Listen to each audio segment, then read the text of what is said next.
श्री शिवाय नमस्तु भयम। दोस्तों, जैसा कि आप सभी लोग जानते हैं कि 24 फरवरी 2026 यानी मंगलवार को पड़ रही है फाल्गुन महीने की शुक्ल पक्ष सप्तमी तिथि।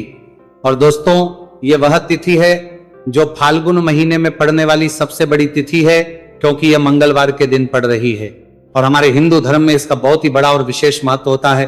पूज्य गुरु जी ने कहा है कि अगर कभी भी मौका लग जाए और फाल्गुन महीने की सप्तमी तिथि मंगलवार को पड़ जाए तो आप लोगों को सिर्फ और सिर्फ 11 गेहूं के दाने वाला उपाय तो अवश्य ही करना चाहिए, क्योंकि इन दोनों तिथियों का संयोग बहुत ही कम आता है।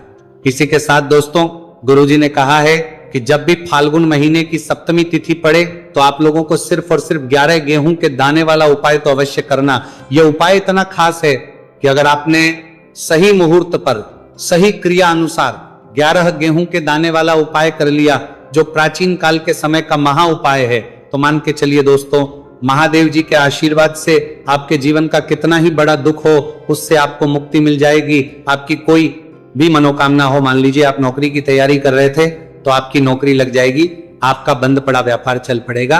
और दोस्तों, आप जिस बीमारी से आप बहुत दिनों से परेशान थे उस बीमारी से आपको मुक्ति मिल जाएगी। आपके जीवन में धन आना शुरू हो जाएगा, आपके जीवन में धन आने के नए नए रास्ते खुल जाएंगे। और मान के चलिए दोस्तों, फिर आपको किसी भी प्रकार की परेशानी का सामना नहीं करना पड़ेगा। इसीलिए दोस्तों, 24 फरवरी मंगलवार के दिन आप लोगों को इस वाले उपाय को जरूर कर लेना है।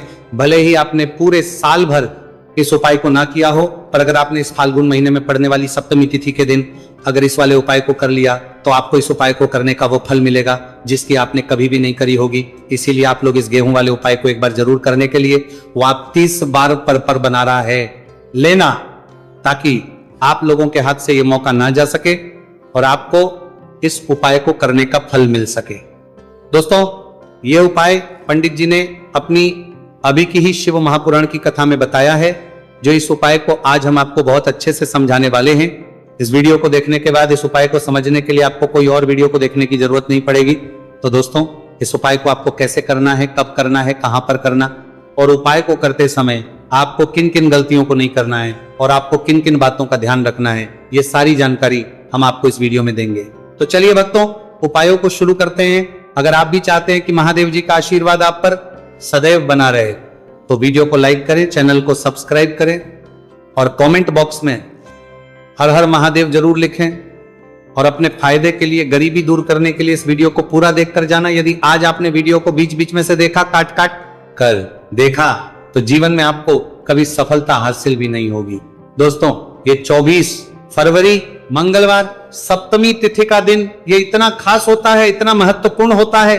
देखा गया है कभी कभी बड़े बड़े पूजा पाठ अनुष्ठान से जो मनोकामना पूर्ण नहीं होते, वह 24 फरवरी मंगलवार के दिन एक छोटे से उपाय करने से ही आपकी मनोकामना पूर्ण हो जाती है। अब हम समझते हैं इस वाले उपाय को हमें करना किस समय है। इस 11 गेहूं के दाने वाले उपाय को हमें फाल्गुन महीने के मंगलवार के दिन करना किस समय है। तो देखिए, इस उपाय को करने का जो समय है वह सुबह का समय है और शाम का समय है। अब देखिए, यहां पर हम मुख्य रूप से सुबह का समय नहीं बोलेंगे, क्योंकि 24 फरवरी मंगलवार सप्तमी तिथि का दिन है और इस दिन प्रदोष काल के समय का बहुत महत्व होता है। बाकी अगर सुबह के समय भी करेंगे तो भी अच्छा होगा, उसमें कोई भी दिक्कत वाली बात नहीं है। तो चलिए जानते इस विशेष उपाय के बारे में। लेकिन उससे पहले एक प्रार्थना, अगर आप इस चैनल पर नए हैं तो आप इस वीडियो को लाइक करें, चैनल को सब्सक्राइब करें और कमेंट बॉक्स में आप अपनी राशि या अपना नाम जरूर डाल दें, क्योंकि हम राशि से भाग्य भी बताते हैं और भाग्य में चल रही परेशानियों को दूर करने के लिए वो आसान से आसान उपाय भी बताते हैं। तो चलिए, अब हम अपने सबसे पहले उपाय की बात कर लेते हैं। देखो, गुरुजी ने कहा है कि अगर मंगलवार के दिन सप्तमी तिथि पड़ जाए तो इस दिन आपको 11 गेहूं के दाने वाला उपाय तो अवश्य ही करना चाहिए। देखो, ये उपाय, यदि आपके जीवन में कर्जा बहुत अधिक है, आपके जीवन में संकट बहुत अधिक रहते हैं, आपके ऊपर बहुत अधिक विपदा आ रही है, बार बार आपको अपने व्यापार में और अपने धन में हानि देखने को मिल रही है कि आपको प्रत्येक कार्य में हानि हो रही है, तो आपको ये उपाय करना चाहिए। देखिए, इस उपाय के लिए आपको 11 गेहूं के दाने आपको लेने हैं, ठीक है। 11 दाने लेने के बाद में आपको जरूरत होगी चावल के दानों की। 11 चावल के दाने और 11 गेहूं के दाने, और चावल के दाने खंडित नहीं होने चाहिए। अब आप कहोगे पंडित जी गेहूं कहां से लेने हैं? देखो, आपको किसी भी किराना स्टोर पर गेहूं के दाने आपको आसानी से मिल जाएंगे, जाकर ले लेना, ठीक है ना। 11 गेहूं 11 चावल के दाने लेने हैं। साथ ही साथ आपको एक तांबे का लोटा है और उस तांबे के लोटे में आपको जल भरना है। जल आपका खुद के घर का होना चाहिए, मंदिर का नहीं होगा। अब आप ये सब सामग्री लेकर पहुंच जाओगे महादेव के शिवलिंग के पास में शाम के टाइम पे प्रदोष काल में। देखो जब आप ये उपाय कर रहे हो तो अपना फेस रखना उत्तर दिशा, नॉर्थ डायरेक्शन की तरफ। अब यहां पर जो मैं आपको क्रम बताने जा रहा हूं ना, उस मेरे क्रम को बहुत ध्यान से सुनिए। महादेव को अगर कोई सबसे प्रिय है ना, तो उनकी सबसे छोटी पुत्री जिनका नाम है माता अशोक सुंदरी, जो आपके पास में चावल 11 दाने हैं ना, उन चावल के 11 दानों को माता अशोक सुंदरी के स्थान पर आपको अपना नाम और गोत्र बोलते हुए समर्पित कर देने हैं, है ना। और चावल के दानों को रखने के बाद में जो आपके पास में तांबे का लोटा है ना, उस तांबे के लोटे को कहीं पे भी हम जल नहीं चढ़ेंगे। सिर्फ और सिर्फ माता पार्वती का जो हस्तकमल आपको दिख रहा है, यहीं पे गोल गोल आपको समर्पित करना है, उसी जल को, और कहीं नहीं। ना तो माता अशोक सुंदरी के स्थान पर, ना तो शिवलिंग के ऊपर, सिर्फ आपको यहां पे गोल गोल जलाधारी पर आपको उस जल को समर्पित करना है। अब आपके पास में बचे हुए हैं 11 गेहूं के दाने और बचे हैं। उन्हीं 11 गेहूं के दाने को आपको अपनी मनोकामना, अपने विशेष कहते हुए महादेव के शिवलिंग के ऊपर अगर आप सप्तमी तिथि के दिन प्रदोष काल में समर्पित कर देते हैं, तो आपकी जो भी मनोकामनाएं होंगी, जो भी विश होंगी, महादेव पूरी जरूर करते हैं। अन्न को समर्पण करने से, उस खासकर गेहूं को समर्पण करने से हमारी इच्छाएं पूरी होती हैं। और अगर वह दिन मंगलवार सप्तमी तिथि का दिन हो, तब तो इससे सुंदर संयोग कुछ भी नहीं हो सकता।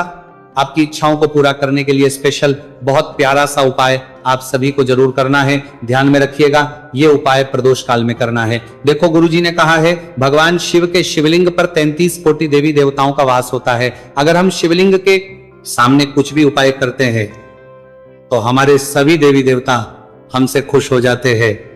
ये उपाय आपको अवश्य करना है। देखो सुबह के टाइम नहीं कर सकते, ठीक है। अब बात करते हैं अगले उपाय की। देखो इस उपाय के लिए आपको लेना है एक गोल बाती का दीपक। आप चाहे तो मिट्टी का ले सकते हैं या फिर घर से शुद्ध आटा मढ़कर उसका दीपक आप तैयार कर सकते हैं। इसके बाद आपको लेना है शुद्ध गाय का घी। अगर वो नहीं है तो कोई भी देसी घी इस्तेमाल कर सकते हैं, जिससे आपको दीपक प्रज्वलित करना है। देखो अब ये सब सामग्री लेकर आपको जाना है प्रदोष काल में आपके घर पर तुलसी जी के घेरे के पास में। देखो ये उपाय तो आपको अवश्य करना है। देखो वहां पहुंचकर सबसे पहले वो दीपक आपको प्रज्वलित कर देना है और काग 11 बार जाप करना है। उसके बाद आपको अपने सीधे हाथ में थोड़ी हल्दी लेकर उस दीपक में अपना नाम और गोत्र बोलते हुए डाल देना है। उसके बाद माता लक्ष्मी से आपको प्रार्थना करना है कि हे महालक्ष्मी हमारी सभी दुख तकलीफों को दूर करो, हे महादेव हमारे सब दुख कष्टों को खत्म करो। इस भावना से आपको यह उपाय करना है। चलिए अब बात कर लेते हैं दूसरे उपाय की। दोस्तों आप सभी जानते हैं कि मंगलवार सप्तमी तिथि का दिन समर्पित होता है भगवान महादेव को, या कि माता पार्वती को सप्तमी तिथि का दिन समर्पित होता है। और जब भी हम शिवलिंग के ऊपर कोई भी उपाय करते हैं तो इससे हमें एक साथ भगवान महादेव की ओर माता पार्वती की कृपा प्राप्त हो जाती है। देखिए दोस्तों गुरुदेव ने बताया है कि मंगलवार के दिन किया जाने वाला यह सबसे खास और सर्वश्रेष्ठ उपाय है। 7 चने की दाल लेनी है। देखिए आप 7 चने की दाल भी ले सकते हैं या फिर 11 भी ले सकते हैं, 21 या फिर 108 चने की दाल ले सकते हैं। यदि आप 21 चने की दाल लेते हैं तो यह आपके उपाय के लिए अत्यधिक सर्वोत्तम होता है। तो इस प्रकार से आप कम से कम 7 चने की दाल ले सकते हैं और अधिक से अधिक आप 108 चने की दाल ले सकते हैं।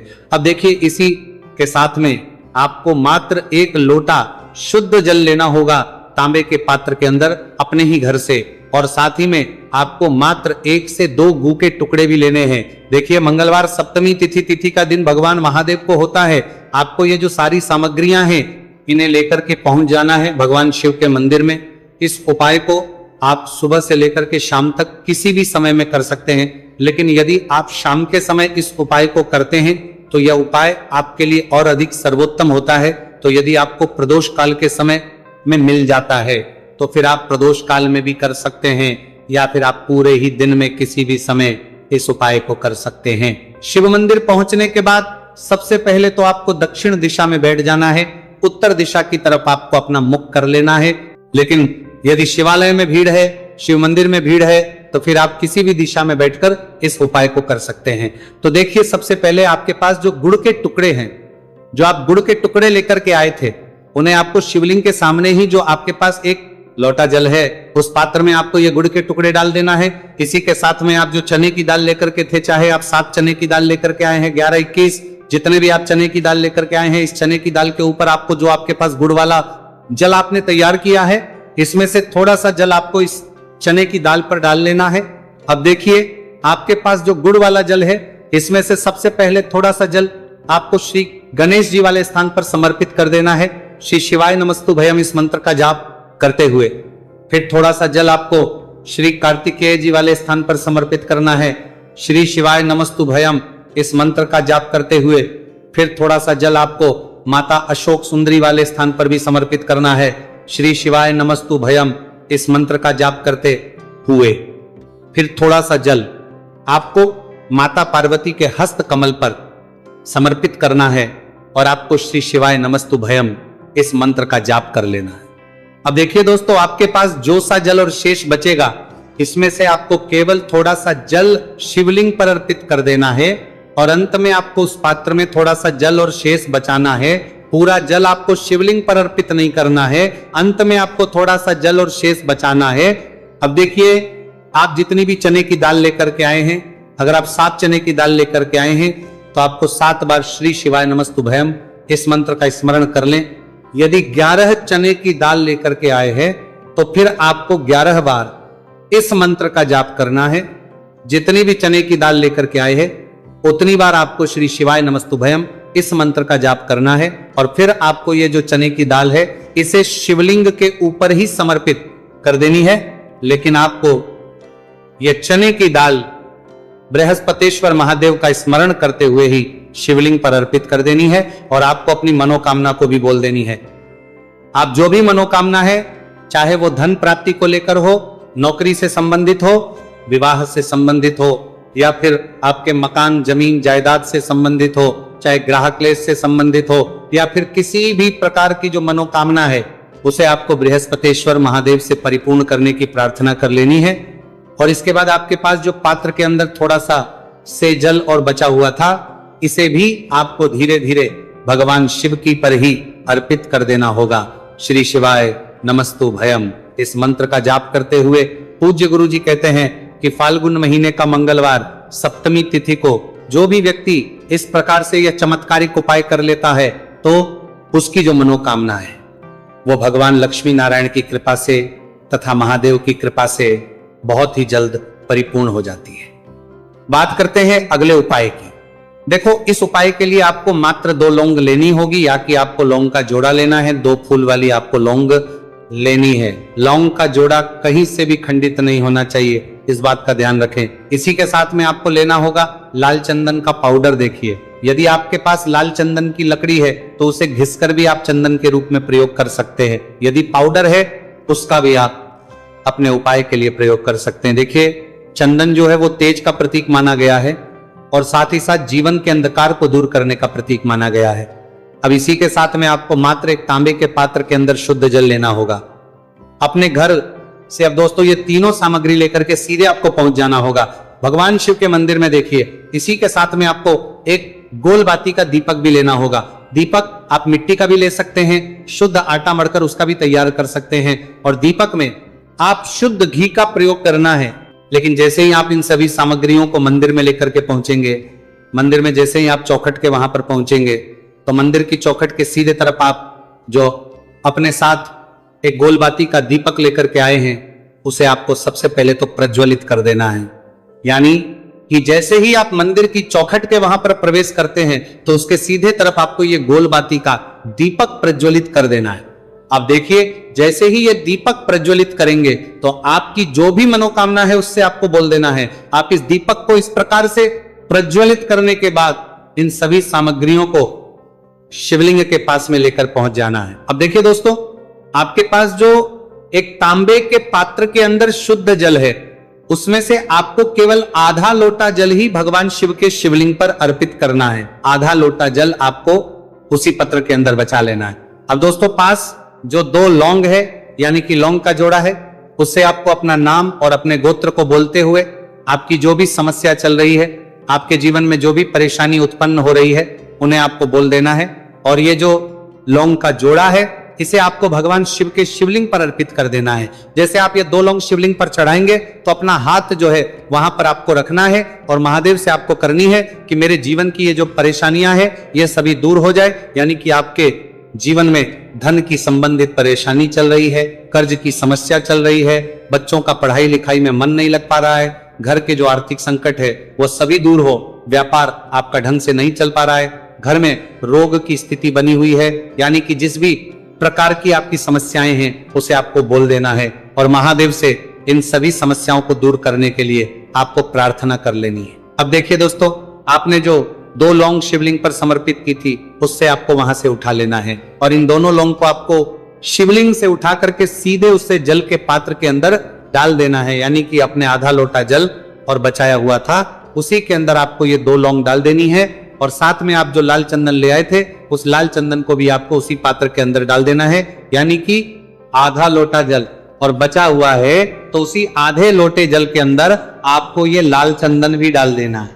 अब देखिए, इस आधे लोटे जल में है जिसमें अपने 2 लौंग डाली है, लाल चंदन डाला है, उससे सीधे लेकर के आपको पहुंचना है बेलपत्र के वृक्ष के। वहां पर देखिए बेलपत्र का वृक्ष यदि आपके घर पर है तो वहां पर आपको आ जाना है, आपके घर के पास कहीं भी है तो वहां पर आपको पहुंच जाना है और उसके बाद आपका जो मुख है वो दिशा की ओर होना चाहिए और उसके बाद आपको अपना नाम और अपनी गोत्र को बोलना है और पुनः अपने जो भी परेशानियां शिवलिंग के पास में बोली थी उन्हें आपको वापस से बेलपत्र के वहां पर भी बोल देनी है। और ये जो आधा लोटा जल और है इससे आपको पूरा बेलपत्र के वृक्ष की जड़ DDH में श्री शिवाय नमस्तुभयम इस मंत्र का जाप करते हुए समर्पित कर देना है। तो बस इतना सा उपाय आपको करना है, जो भी आपकी परेशानी है, समस्या है, उससे महादेव निश्चित ही दूर करेंगे।